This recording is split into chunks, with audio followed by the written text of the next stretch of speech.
Hello বন্ধুরা, আজকে দেখাবো কিভাবে আপনারা খুব সহজে চিটাগংয়ের মেজবানি রান্না রাঁধতে পারেন। তো আমরা প্রেসার কুকার নিয়েছি, দিয়ে নিচ্ছি সরিষার তেল, দিয়ে নিচ্ছি পেঁয়াজ কুচি এবং দিয়ে নিচ্ছি আমরা এখানে রসুন বাটা এবং আদা বাটা। এখানে আমরা 3 চা চামচ করে রসুন বাটা এবং আদা বাটা দিয়ে নিয়েছি। দিয়ে নিচ্ছি লবণ, দিয়ে নিচ্ছি মরিচের গুঁড়া।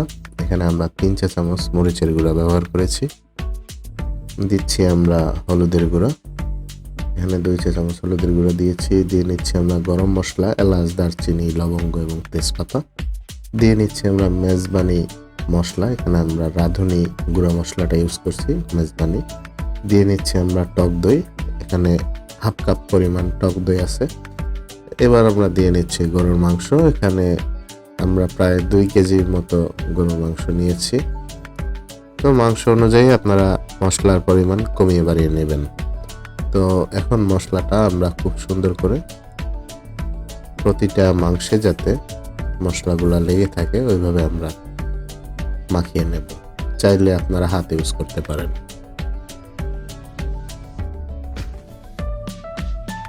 তো এই মেজবানি গরুর মাংসটা কিন্তু চট্টগ্রামে খুবই বিখ্যাত, আর অনেকেই চাই আমরা এই মেজবানি মাংসটা রান্না করতে, কিন্তু অনেকেই পারি না।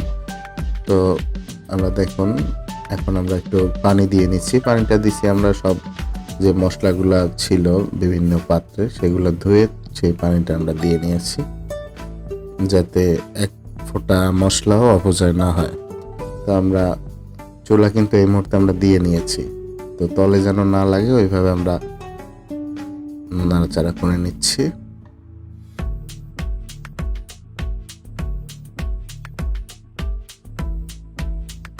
তো আপনারা ভিডিওর দিক খেয়াল করলে বুঝতে পারবেন যে আমাদের চুলা কিন্তু জ্বলতেছে আর কষানো হচ্ছে আস্তে আস্তে।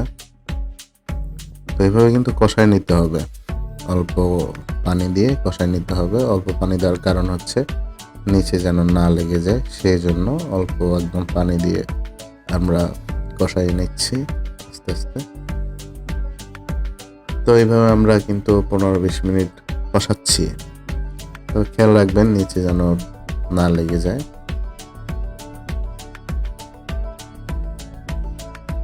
তো দেখুন মাংস থেকে কিন্তু একটু পানি মতো বের হয়েছে।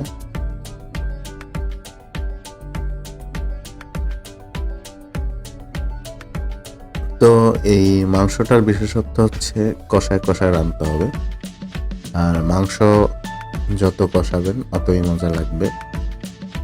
তাড়াহুড়া করে কোনো জিনিসই ভালো হয় না। আর মাংসটা একটু যদি আমরা কষায় রান্না করি খুব ভালো লাগবে। তো আমরা দিয়ে নিচ্ছি এই ক্ষেত্রে গরম পানি। সবসময় মনে রাখবেন যে কষানোর পরে যখন আমরা ঝোলের জন্য পানিটা দিব ওই সময় কিন্তু আমরা গরম পানিটা আমরা ইউজ করব। গরম পানি ইউজ করলে হয় কি আপনার মাংসটা ওইভাবেই সেদ্ধ থাকা অবস্থায় সামনের দিকে আগায়, কিন্তু আপনি যদি ঠান্ডা পানি দেন আবার আগের জায়গায় পৌঁছায় যাবে। তাই সবাই চেষ্টা করবেন গরম পানি দেওয়ার জন্য। আমাদের কষানো শেষ, ঝোল দেওয়ার কাহিনীও শেষ। এখন আমরা মুখ আটকাই দিলাম প্রেসার কুকারে। এখন 5-6টা সিটি আমরা দেব। 5-6টা সিটি দেওয়ার পরে দেখুন, বুম, ওয়াও, কতটা সুন্দর হয়েছে দেখেন। তাহলে যে দেখবে তারই খাইতে ইচ্ছে করবে, অসাধারণ হয়েছে। তো আমাদের এই জায়গায় একটু তেল কম হয়ে গেছে, আপনারা চাইলে আর একটু তেল দিতে পারেন, আবার নাও তেল দিলে সমস্যা নেই। আমরা দিয়ে নিচ্ছি কাঁচামরিচ। আর তেল এখন কমার কারণ হচ্ছে আমরা আর কি পরবর্তীতে আবার একটু সরিষার তেল দিব, দিয়ে আমরা এটার আরও একটু মডিফাই করব।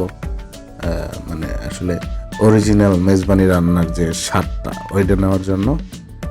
দেখুন এই হচ্ছে আমাদের মেইন স্টাইল। আমরা আবারও সরিষার তেল দিয়ে নিচ্ছি অন্য একটা কড়াইতে এবং দিয়ে নিচ্ছি পেঁয়াজ কুচি। এখানে হাফ কাপ পরিমাণ পেঁয়াজ কুচি আছে। আর এটা এখন বেরেস্তা মতো করবো আমরা। দেখুন বেরেস্তা মতো হয়ে গেলে আমরা সেই মাংসের উপরে আমরা এই ব্রেস্তা এবং তেল পুরোটাই দিয়ে দেব। এটাই হচ্ছে বিশেষত্ব, এটাই কিন্তু হচ্ছে আপনার টিপস। তো আমরা এটাকে একটু মাংসটার সাথে মিশিয়ে নেব খুব সুন্দর করে।